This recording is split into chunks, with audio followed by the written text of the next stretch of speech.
Yeah, the pitch was getting a little bit tired out there today, and it offered a little bit for the spin and obviously slower balls from the seamers. So we just tried to use our variations as a bowling unit and really try bowl the ball hard into the wicket and let the wicket do the rest. Yeah, I think as a bowling unit we were able to execute those plans pretty well and restrict Pakistan to a below par total.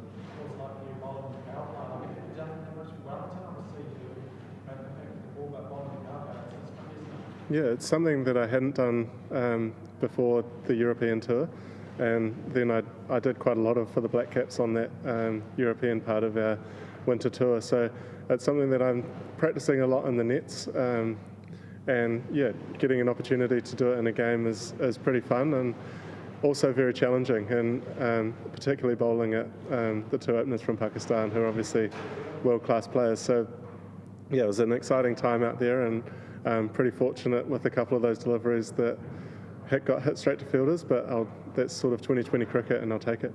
How much confidence has the last 2 days given you? You bowled superbly against Bangladesh, and then you're obviously getting the 2 games with Pakistan openers today. I mean, you sort of feeling very confident about international cricket, and you feeling a little bit more sort of, comfortable tomorrow?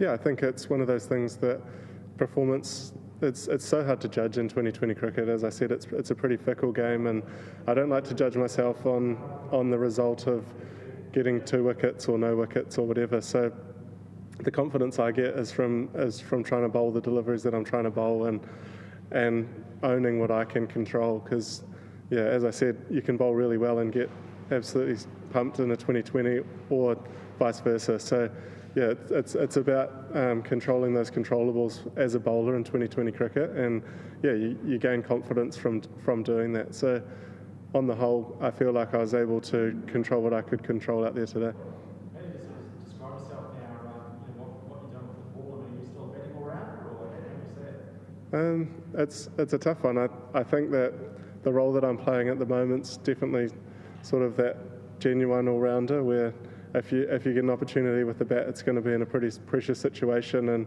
you need to make things happen pretty quickly. And then it's very surface dependent, my role with the ball at the moment. Obviously, with Jimmy and Mitch Santner as our other all-rounders in the team, it gives us great balance. And if the pitch suits spinning conditions, then I get a bit more of a role and am able to bowl my overs. And then obviously if it's a seaming wicket, then Jimmy bowls his full allotment. So yeah, it's quite a varied role at the moment, and one that I'm really enjoying.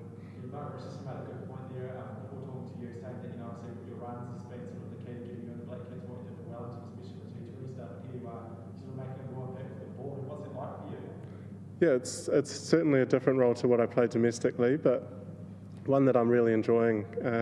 The challenge of bowling against these world-class players is obviously one that's pretty exciting, and as I said to Rigger, the chance to get to bowl to our players in the nets has been hugely beneficial, and I feel that's sort of speeding up my learning in the international game, because obviously you don't want to be doing too much learning out in the middle. You just want to be trying to you want to put performances together on the park.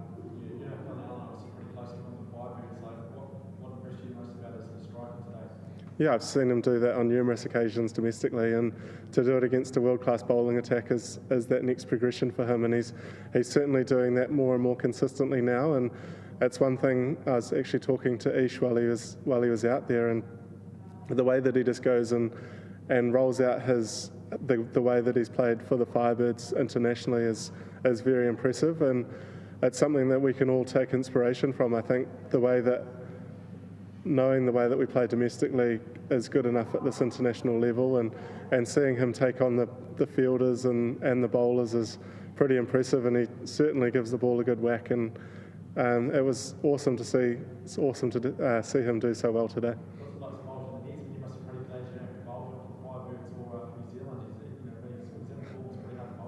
Yeah, yes, and that's one thing, that if you can sort of restrict him to a single or even a dot ball if you're lucky in the nets, then I think you're putting yourself in a good position to bowl against some of these guys that we come up against. So he's certainly someone that I line up against in the nets quite a lot to really test myself, and you could say that about a number of our batsmen in our team as well. There's certainly a lot of power in our side, and it's something that it gets us all better as a bowling unit, is bowling to our batters in the nets. How pleasant it's been, the last few days, the way the BLACKCAPS have bounced back. Saturday night was obviously a pretty, sluggish performance. You guys dropped a lot of catches, and to rebound a couple of days later against a very good Pakistan team.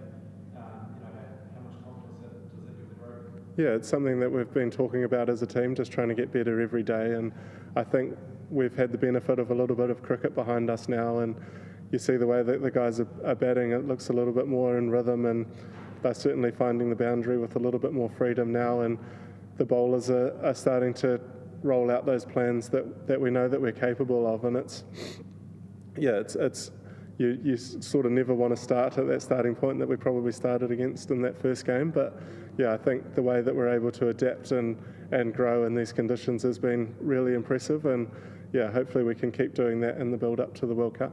What's the biggest challenge, moving on to a new wicket for the Bangladesh game and the rest of the series? That's what's going to be a real tough one for you guys. What are you sort of expecting tomorrow?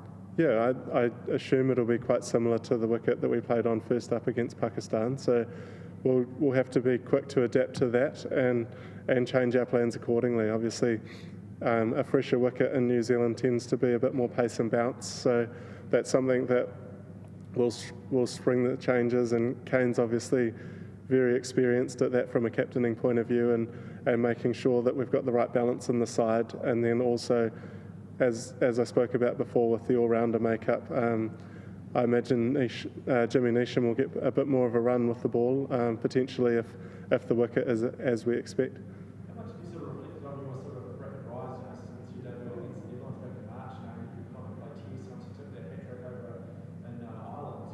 What you're doing now, just sort of picture yourself and what's happened for you, playing all three forms, and obviously just sort of shows the hard work you've done behind the scenes is really starting to pay off a bit. Yeah, it's not something that I spend a lot of time thinking about. I don't like to dwell on what's gone before me, but also, yeah, it does give you a lot of confidence that you've been in a lot of different environments and playing all around the world, and trying to be as successful as you can in those different conditions and adjust your game accordingly. So I think the one thing that experience does give you is the benefit of being there and trying these different conditions, and it hasn't been a absolutely smooth sailing, but yeah, I think those are where you learn your most as a player, and you can draw on those hard times. And I've been very fortunate to play a lot of domestic cricket before I made my international debut, so I've definitely been drawing on those experiences as well. What would you be doing if you hadn't got a national contract and hadn't made the BLACKCAPS like right about now, leading into Wellington?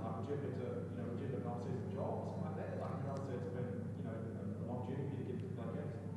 Yeah, I have a finance degree, so I worked in the finance industry for a couple of years in the winters, and I actually spent a bit of time with the Firebirds in the last week in their build up to the Plunket Shield. So yeah, it was awesome to get back around those guys and see how they're shaping for the season. So that was quite refreshing to see them and have the red ball in the hands for a little bit and sort of go back to the basics of bowling and batting, and then come into the sort of glitz and glamour of the 2020 game. Just one from me, Michael, in terms of obviously unique formats being touched on this Tri-Series, but getting into the tournament, potentially something we're going to face in the World Cup with short turnarounds. What lessons can the group take from being able to move on from one result and preparing quite quickly for another game?